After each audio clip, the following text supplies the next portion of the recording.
A partir del 2007 en el estado de Oaxaca se implementó lo que se conoce como sistema acusatorio, coloquialmente llamados juicios orales.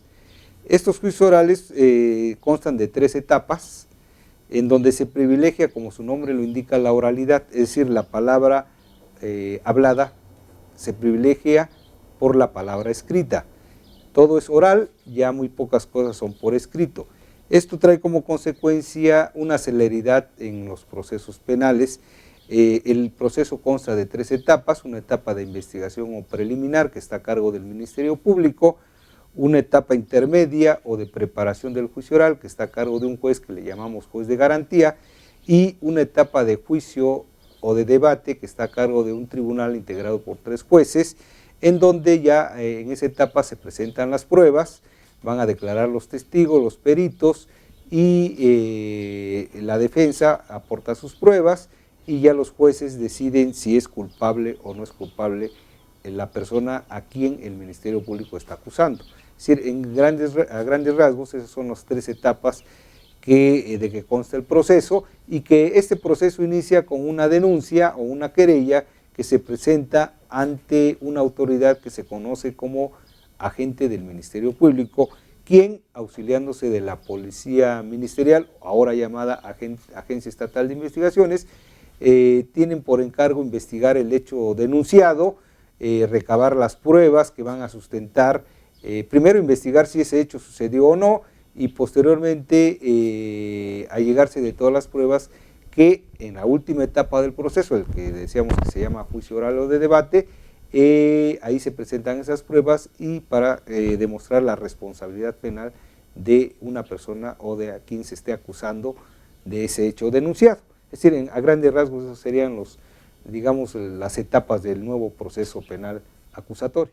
Fíjense ustedes que a raíz del 2006 se inició un proceso de reforma en el estado de Oaxaca que después fue ejemplo para toda la República en relación con ello. Este proceso beneficia tanto a los acusados como a las víctimas. ¿Por qué? Porque se basa en una serie de principios que deben ser respetados desde el inicio hasta el final del proceso.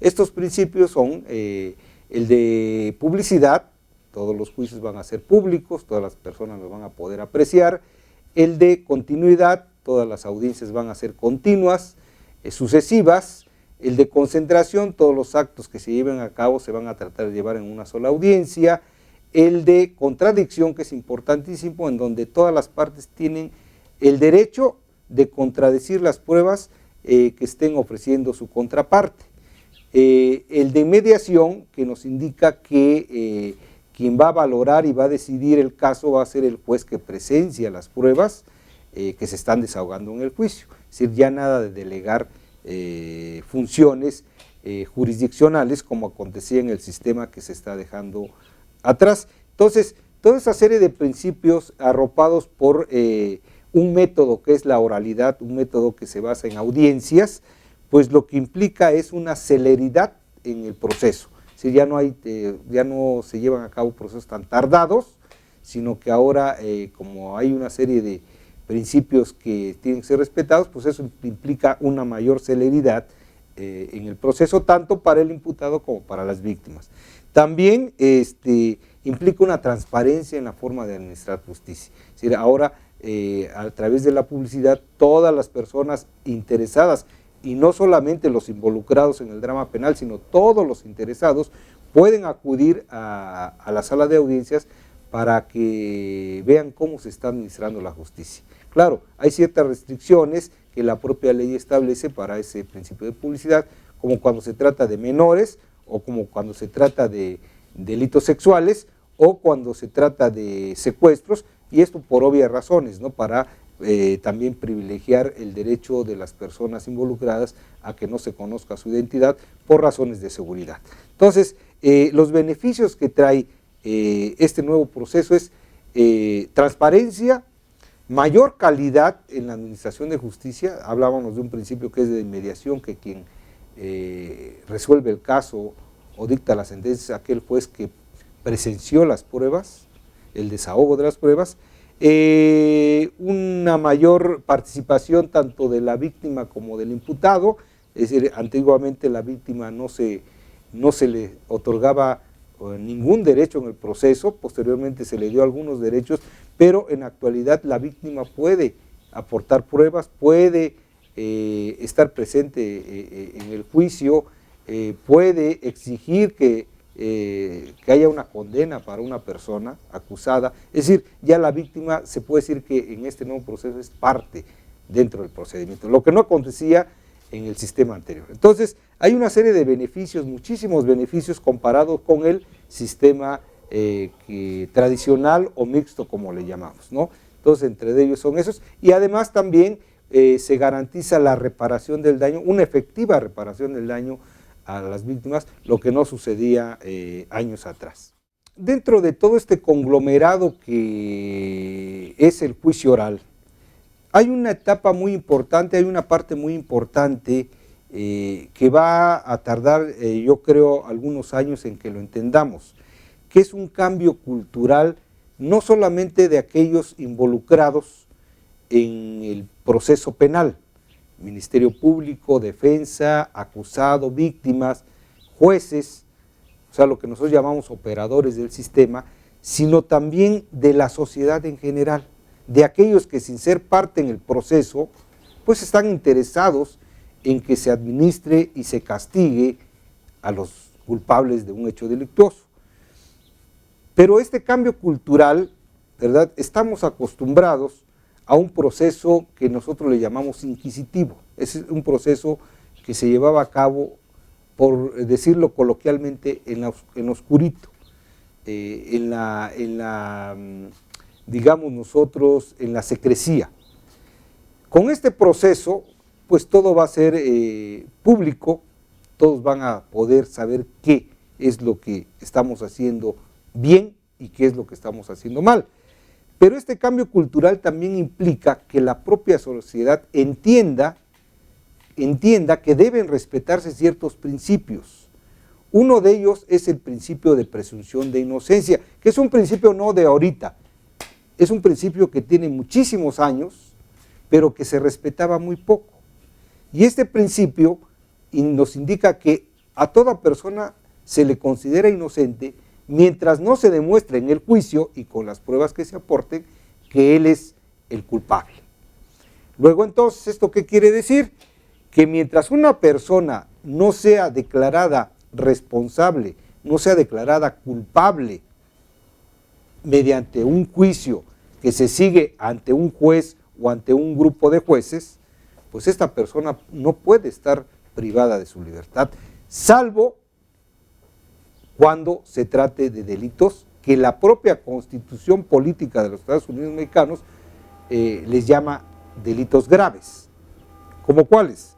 Homicidios, secuestros, violaciones, feminicidios, delitos sexuales y una serie de delitos que, en los cuales la propia Constitución señala que en estos casos la persona acusada no podrá gozar de su libertad durante el tiempo que dure el proceso.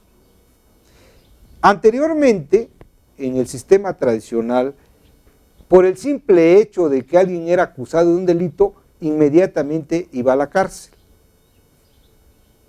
Y después podía salir en lo que se conoce como bajo fianza, independientemente de de la naturaleza del delito, fuera o no fuera grave. No podía gozar del beneficio de la actividad caucional cuando se trataba de delitos graves. Pero entre tanto, se le fijaba su fianza para delitos no graves, como lesiones simples, como golpes, como amenazas, como despojos, pues él permanecía en la cárcel. Entonces, la gente se acostumbró a que por el simple hecho de que alguien era acusado de un delito, independientemente de que fuera grave o no fuera grave, inmediatamente iba a la cárcel. Y ya posteriormente, a los 2 días, podía salir depositando una fianza si el delito por el cual se le acusaba no era grave. Si el delito por el que se le acusaba era grave, por ejemplo un homicidio, una violación, un secuestro, pues esta persona no podía obtener su libertad bajo fianza, porque la ley lo prohibía. Entonces, así estuvimos acostumbrados muchísimo tiempo, y en la actualidad esto nos ha pesado mucho como sociedad, porque en la actualidad ya se privilegia el principio de presunción de inocencia, y solamente estarán privados de su libertad durante el tiempo que dure el proceso, cuando se trate de delitos graves. Vuelvo a repetir: homicidios, secuestros, violaciones, feminicidios, trata de personas, etcétera, etcétera. Entonces, esto le pesa a la sociedad. Esto es lo que a veces yo considero que todavía no entiende la sociedad. No es que la persona inmediatamente salga en libertad por haber sido declarado no culpable, o porque se le está privilegiando, o se le está, el juez está, se está yendo por una de las partes. No, sino simplemente que la propia ley y la propia Constitución nos indica que cuando no se trata de un delito grave, la persona debe enfrentar su proceso en libertad. ¿Por qué? Porque él tiene un derecho, que lo tenemos todos, todos, un derecho que se llama a que se presuma uno inocente mientras no se demuestre nuestra responsabilidad mediante un juicio en donde se aporten las pruebas en presencia de todos y dándome el derecho de controvertir esas pruebas. Ahora bien, si se trata de delitos graves, ahí la propia ley también señala, por obvias razones, que la persona sí va a estar privada de su libertad durante el tiempo que dura su proceso. Entonces, esto es lo que a veces ha generado una confusión en la sociedad, o no a veces, es lo que genera una confusión en la sociedad, ¿no? Que por el hecho de que una persona enfrente en libertad su proceso, no quiere decir que ya está siendo absuelta del delito por el cual se le está acusando, sino simplemente se le está respetando el derecho el principio que nos indica que todos nos consideramos inocentes mientras no se demuestre nuestra culpabilidad. Entonces, ese es el mayor reto, siento yo, que este nuevo sistema va a enfrentar con relación a todos nosotros, a toda la sociedad.